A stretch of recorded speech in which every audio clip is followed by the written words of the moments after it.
Hello students, हम लोग आज लीनियर डिफरेंशियल इक्वेशन का टॉपिक पढ़ रहे हैं। लीनियर डिफरेंशियल इक्वेशन क्या है? एक फॉर्म है डिफरेंशियल इक्वेशन का जिसकी मदद से हम लोग डिफरेंशियल इक्वेशन को सॉल्व कर सकते हैं। ठीक है, तो लीनियर डिफरेंशियल इक्वेशन का पहले आप लोग इंट्रोडक्शन पढ़ ले।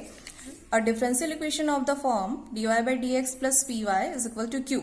ठीक है, एक ऐसा डिफरेंशियल इक्वेशन जो इस फॉर्म में दिया हो dy by D X plus P Y is equal to Q. आप अच्छे से पहचान लीजिए कि लीनियर डिफरेंशियल इक्वेशन का फॉर्म क्या होता है।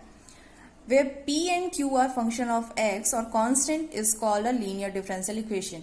p और q क्या है? वहां x का कोई फंक्शन हो सकता है या तो कांस्टेंट हो सकता है। ठीक है, अब इसको सॉल्व करना है। यदि हमको ऐसे फॉर्म को सॉल्व करना है तो सॉल्व करने के लिए ये फॉर्मूला यूज होता है y into I F is equal to Q into I F D X plus C. ये कहाँ से आया? तो ये आपको यहाँ से पता चल जाएगा। इक्वेशन में हम लोग we multiply both sides of equation by E to the power P D X. ठीक है, E to the power P D X का हमने दोनों साइड पे मल्टीप्लीकेशन किया so that the equation reduce to, तो इक्वेशन इस फॉर्म में रिड्यूस हो जाता है। अब on integration both sides we get, यदि हम दोनों साइड पे इंटीग्रेशन करते हैं, इंटीग्रेशन करने पे वो बन जाता है y into E to the power P D X integration q into E to the power P D X D X plus सी।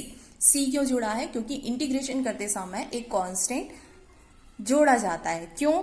क्योंकि प्लस जीरो ले सकते हैं हम किसी भी इंटीग्रेशन के साथ में, और जीरो का इंटीग्रेशन क्या होता है? कांस्टेंट। इसीलिए हमेशा एक कांस्टेंट लिया जाता है इंटीग्रेशन करते टाइम। अब इसका एग्जांपल देखते हैं। Solve x minus one D Y by D X minus X minus two Y is equal to X square two X minus one.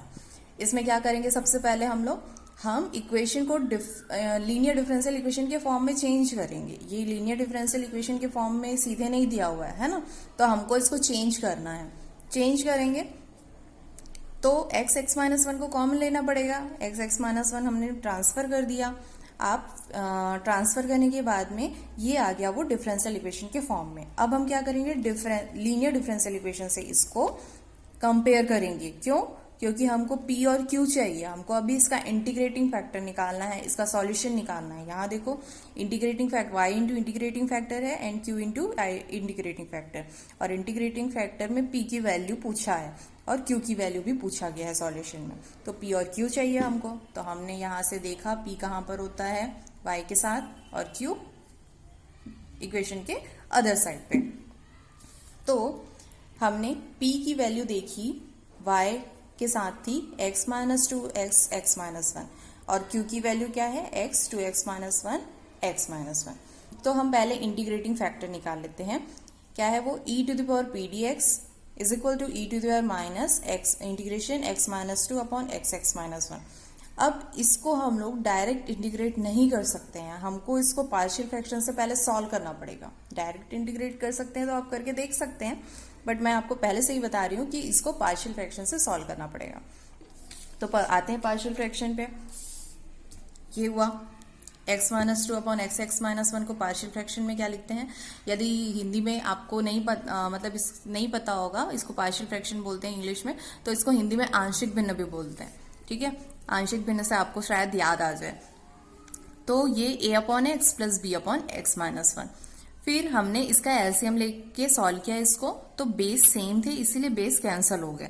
अब ये एक इक्वेशन बन गया है। अब इक्वेशन को क्या करना है? हमको a और b के जो कोफिशिएंट है उनको क्या करना है? दोनों साइड में कंपेयर करना है। ठीक है, तो a के कोफिशिएंट इस तरफ है क्या? नहीं है। b के कोफिशिएंट इस तरफ है क्या? नहीं है। इसीलिए इसका कोफिशिएंट क्या है? x माइनस वन, तो इज इक्वल टू में क्या आएगा? जीरो। फिर इसका कोफिशिएंट क्या है? x, तो x की वैल्यू क्या हो जाएगी? इज इक्वल टू क्या आ जाएगा? जीरो।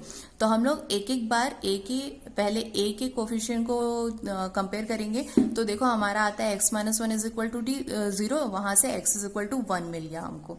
इक्वेशन में जब हमने वो वैल्यू रखी तो हमको b is equal to minus one मिल रहा है। उसी तरीके से जब b के कोफिशिएंट को कंपेयर करेंगे हम लोग, तो x is equal to zero मिल रहा है हमको, और वो इक्वेशन में जब हम पुट कर रहे हैं तो हमको a is equal to two मिल रहा है। ये आप सॉल्व करके देख सकते हैं।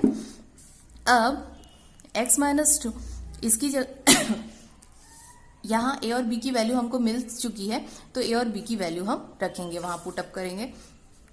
पुट कर दिया हमने, तो ये इसको अब हम लोग किससे रिप्लेस कर सकते हैं, इस फॉर्म से रिप्लेस कर सकते हैं।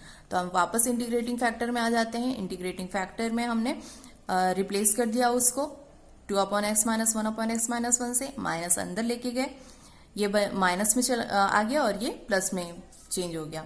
अब इंटीग्रेशन करते हैं 1/x माइनस 1 का इंटीग्रेशन। यहां से याद आ जाएगा आपको 1/t का इंटीग्रेशन क्या होता है, log t। तो 1/x माइनस 1 का क्या होगा, 1 log x माइनस 1। उसी तरीके से 2/x का 2 log x हो जाएगा।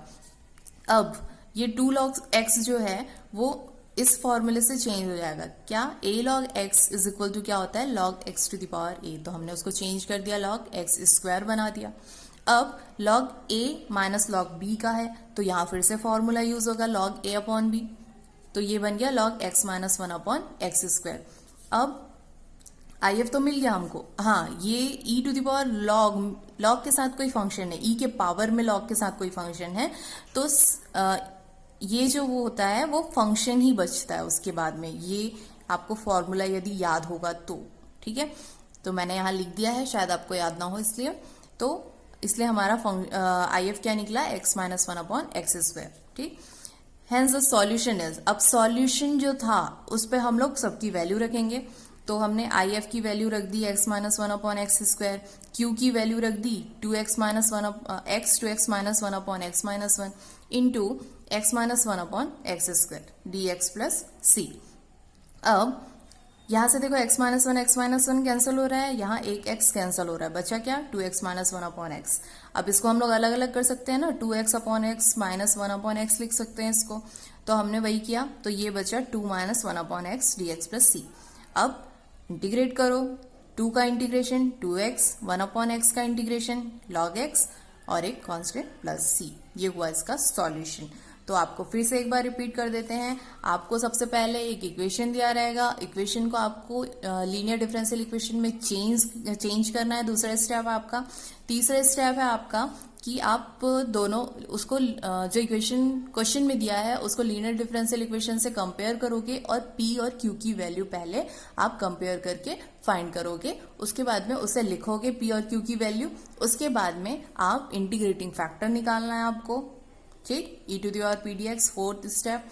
फिर फिफ्थ स्टेप में क्या करना है आपको, इंटीग्रेटिंग फैक्टर निकालने के बाद में आप सॉल्यूशन का जो फॉर्मूला है उस सॉल्यूशन में आप सबकी वैल्यू को रख देंगे, इंटीग्रेटिंग फैक्टर की वैल्यू को रख देंगे, क्यू की वैल्यू को रख देंगे।